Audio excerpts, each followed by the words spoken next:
আপনাদের বলি, আমরা দেখবো আমাদের নামে কে মিথ্যা কেস দিয়েছে। যদি বড় লোক হন মানহানি মামলা করবো। আমার ভাই ঘটনা আমাদের শামসুলের নামে মিথ্যা কেস দিয়েছে, জামিন হলো 2 বছর 3 বছর পরে ডিসমিস হয়ে যাবে কেস।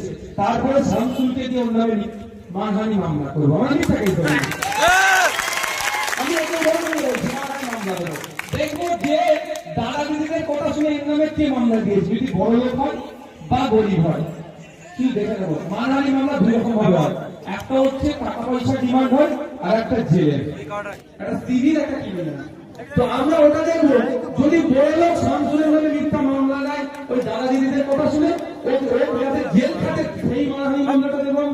আর যদি গরিব মানুষ দাদা দিদির কথা শুনে চর্বি জমে আমার ছেলের নামে মিথ্যা কেস দেয়, ওর নামে টাকার মামলাটা দেবো।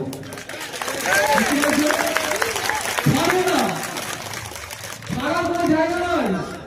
ভারত থেকে অনেক এসছে, বাইরে কেসটা একটু তুলে নেন না, অসুবিধা হচ্ছে।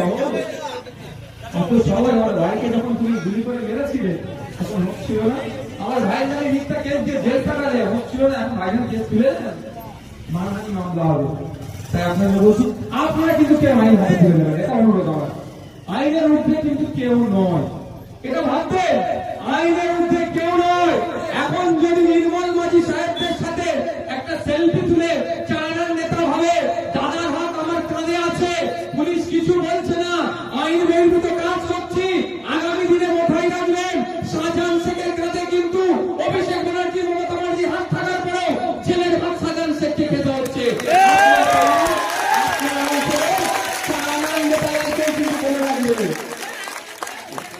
মমতা ব্যানার্জির মাথায় কার হাত ছিল? এই সরি, অনুব্রত মন্ডলের মাথাতে হাতটা কার ছিল? মমতা ব্যানার্জির হাত।